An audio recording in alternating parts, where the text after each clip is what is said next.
Okay. ఇప్పుడు 10థ్ తర్వాత అందరూ చాలామంది కన్‌ఫ్యూజ్ స్టేట్‌లో ఉన్నారు. అందరికీ తెలిసిన విషయమే ఎంపీసీ, బైపీసీ, సీఈసీ అని చెప్పేసి.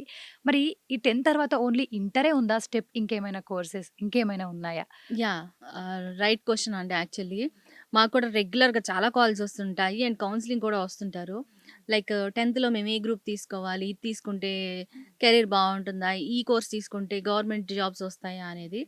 కాతే అందరం మనం కొంచెం మర్చిపోయింది, మనుగడ పడింది అనంటే పాలిటెక్నిక్ అనే ఒక డిప్లొమా కోర్స్ అయితే ఉంది. దాని గురించి మాత్రం అందరం మర్చిపోయాము. మేము 10థ్ ఉన్నప్పుడైతే గుర్తుంది. కాకపోతే అందరూ ఇంటరే కదా అని చెప్పి ఇంటర్ ఎగ్జాక్ట్‌లీ. ఎళ్ళిపోయాము. ఆ! అందరూ ఇంటర్మీడియేట్ ఇదే దీనిలో ఉండే బదులు పాలిటెక్నిక్ అనేది కూడా ఒక కోర్స్ ఉంది. టెక్నికల్ నాలెడ్జ్‌ని 10థ్ తర్వాత నుంచే అక్వైర్ చేసుకోగలము అనంటే one and only source polytechnic అనమాట. ఓకే. సో, అసలు పాలిటెక్నిక్ ఉందని చెప్పేసి మొత్తం మంది మర్చిపోయారు మ్యామ్. నిజంగా చెప్పాలంటే హ్మ్. Only inter. ఆ ఇంటర్‌లో ఏం తీసుకోవాలనే టెన్షన్ యెస్. తప్పించి, యెస్. ఇంకేముంది పాత ఇప్పుడు హ్మ్. చాలా ఉంటాయి అగ్రికల్చర్ అని చెప్పేసి కూడా. మా మేము 10థ్‌లో యెస్. ఉన్నప్పుడు యెస్. అంటుండే. సరే అవును. ఈ పాలిటెక్నిక్ వల్ల లైఫ్ ఎలా ఉంటుంది పిల్లలకి? Yeah! Polytechnic actually best option అండి. ఇప్పుడు ఇంటర్ తీసుకుంటే మీరు like whoever targeting for core related subjects. స్పెసిఫిక్‌గా ఇంటర్మీడియేట్ తీసుకునే వాళ్ళేంటంటే వాళ్ళ థింకింగ్ ఎలా ఉంటదంటే ఐఐటీస్‌లో జాయిన్ అవ్వాలి, ఎన్ఐటీస్‌లో జాయిన్ అవ్వాలి అన్న ఉద్దేశంలోనే ఇంటర్మీడియేట్‌కెళ్తారే తప్ప నోబడీ కమ్స్ టు పాలిటెక్నిక్ అనమాట. పాలిటెక్నిక్ వచ్చేసరికి మనకెలా ఉంటది లైక్ ఇంటర్ తర్వాత నుంచే కంప్లీట్ టెక్నికల్ నాలెడ్జ్‌ని అక్వైర్ చేసుకునేది పాలిటెక్నిక్‌లోనే సాధ్యం అనమాట. సో, ఇప్పుడు డిఫరెన్స్ ఏంటి మ్యామ్ ఇంటర్మీడియేట్‌కి హ్మ్. పాలిటెక్నిక్‌కి? ఇంటర్మీడియేట్ వచ్చేసరికి మనకి మ్యాథ్స్, ఫిజిక్స్, కెమిస్ట్రీ ఇంతవరకే లిమిట్ ఉంటది. బట్ పాలిటెక్నిక్ వచ్చేసరికి మనకు అక్కడి నుంచి టెక్నికల్ సబ్జెక్ట్ స్టార్ట్ అవుద్ది. సపోజ్ మనం పిక్ చేసుకోవచ్చు 10థ్ తర్వాత నుంచి కంప్యూటర్ సైన్స్‌కెళ్ళాలనుకున్నోళ్ళు కంప్యూటర్ సైన్స్ చేసుకోవచ్చు. ఎలక్ట్రానిక్స్‌కెళ్ళాలనుకున్నోళ్ళు electronics, electrical, mechanical, automobile, civil ఇంక ఇవి కాకుండా diploma in fashion technology, animal husbandry, agricultural, horticultural ఇట్లా డైరీ సైన్స్ ఇట్లా నంబర్ ఆఫ్ డిప్లొమా కోర్సెస్ కూడా ఉన్నాయన్నమాట. సో, ఈటన్నిటిని పక్కన పెట్టేసేసి ప్రెజెంట్ కాన్సంట్రేషన్ అంతా జనరల్‌గా జరుగుతుందేందంటే కేవలం ఇంటర్‌లో జాయిన్ అవ్వాలి. అందరి టార్గెట్ ఐఐటీకెళ్ళాలి. అక్కడున్న 18,000 ఐఐటీసు, 25,000 ఎన్‌ఐటీస్‌లోనే సీట్లు గావాల. సో, అందుకనే గదా! మొన్న 14,00,000 మంది దాకా రాస్తే ఫస్ట్ సెషను, సెకండ్ సెషన్‌లోను ఎంతమందికి ఎన్ని మార్క్సొచ్చాయి? ఎంత స్కోరొచ్చాయి? ఇప్పుడు వాళ్ళు కెరీర్ ఎంత కన్‌ఫ్యూజన్‌లో పడిందనేది ఒక కెరీర్ కౌన్సిలర్‌గా నాకే తెలుస్తుంది. వాళ్ళెంత బాధపడుతున్నారనేది. ఓకే. సో, ఇప్పుడు ఈ పాలిటెక్నిక్ చేస్తే అంటే ఇంటర్ చేస్తే ఎక్కువగా తర్వాత ఇంజినీరింగ్ అట్లా వెళ్లి జాబ్స్ వస్తాయని చెప్పేసి అందరి మైండ్‌లో ఉంటుంది. మరి ఈ పాలిటెక్నిక్ వల్ల జాబ్స్ ఎలా ఉంటాయి?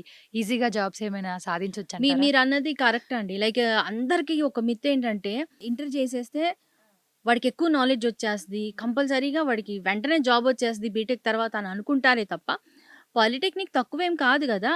లైక్ 3 ఇయర్స్ పాలిటెక్నిక్ కోర్స్ చేసి, తర్వాత నువ్వు ఈసెట్ రాసుకొని మళ్ళా బీటెక్‌కెళ్తావు. లేదు 3 ఇయర్స్ పాలిటెక్నిక్ కోర్స్ చేసి, నువ్వు మళ్ళీ జేఈఈ గూడా రాయొచ్చు కదా! కాపోతే ఇంకొంచెం పాలిటెక్నిక్‌లో ఏందంటే little bit compared to intermediate little bit ఏందంటే కొంచెం మ్యాథ్ అనేది కొంచెం తక్కువుంటది. ఓకేనా? బట్ ఇక్కడ ఆ మ్యాథ్ స్కిల్ గనుక మనం పెంచుకుంటే you can also write JEE entrance. Okay. పాలిటెక్నిక్‌కి ఇప్పుడు బీటెక్‌కి సేమ్ లెవెల్ అంటారా? యాహ్! ఎగ్జాక్ట్‌లీ సేమ్ లెవెల్. ఇంకా చెప్పాలి అనంటే టెక్నికల్ నాలెడ్జ్ ఇంటర్ కంప్లీట్ చేసిన వాడికన్నా కూడా పాలిటెక్నిక్ కంప్లీట్ చేసిన వాళ్ళకి ఎక్కువుంటది. సో, కానీ ఎందుకని మరి మనకెక్కడ చూసినా సమాజంలో కానివ్వండి, ఎక్కడ మా సైడ్ పిల్లలు ఎవరిని చూసినా అసలు పాలిటెక్నిక్‌నే మర్చిపోయి ఇంటరే చేయాలి. ఇంటర్‌తోనే జాబ్స్ ఎక్కువొస్తాయి. పాలిటెక్ నుంచి రావు అని చెప్పి.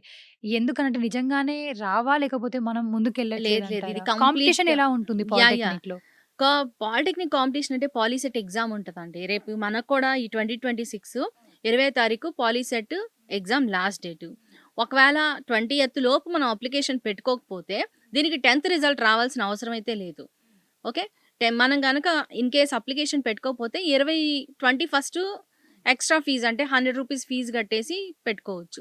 లేదు అది కూడా మనకి మిస్ అయిందంటే 23 దాకా డేట్ ఉంది. ప్లస్ 300 పే చేసి మనం కట్టుకోవచ్చనమాట.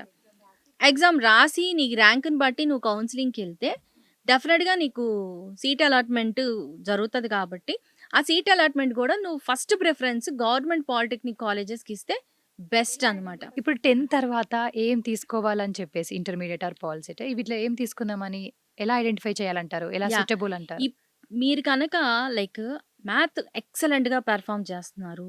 ఓకే. అండ్ ఫిజిక్స్, కెమిస్ట్రీ గూడా ఓకే. ఓకే. పర్వాలేదు బాగా మాస్టరీగా ఉన్నారు మీరు అని అనుకుంటే, దెన్ డెఫినెట్‌లీ you can try for IIT, JEE or a ఆ టెస్ట్‌లు రాయడమో, లేకపోతే ఇంకా సీయూఈటీ ఇలాంటి టెస్ట్ రాయడమో సంథింగ్ రిలేటెడ్ టు ఇంజినీరింగ్ రాయమని చెప్తాను. సపోజ్ మీరు గనక కొంచెం మ్యాథ్‌లో యావరేజ్‌గా ఉండి, but still you wants to do technical degree తెచ్చుకోవాలి అని అనుకుంటేను. అండ్ ఇంకోటి చెప్తా. ఫైనాన్షియల్లీ ఎవరైనా స్ట్రగుల్ అవుతున్న వాళ్ళకి కూడా పాలిటెక్నిక్ అనేది బెస్ట్ చాయిస్ అనమాట కంపేర్డ్ టు ఇంటర్. మీరు చూస్తే ఇప్పుడు ప్రైవేట్ ఇంటర్ కాలేజెస్‌లో, జూనియర్ కాలేజెస్‌లో ఫీజ్ ఎంత కడుతున్నారండి ఆన్ యావరేజ్?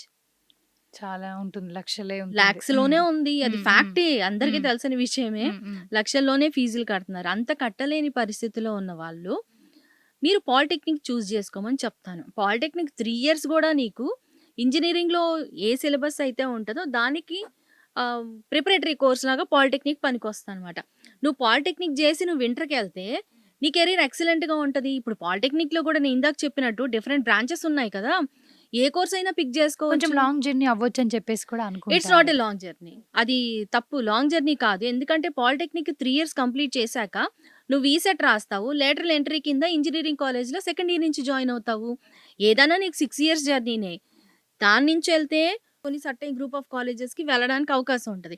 అది పాలిటెక్నిక్ చేస్తే టెక్నికల్ కోర్స్ నేర్చుకొని దాని తర్వాత ఇంజినీరింగ్ కాలేజెస్‌కి వెళ్ళడానికి అవకాశం ఉంటదనమాట.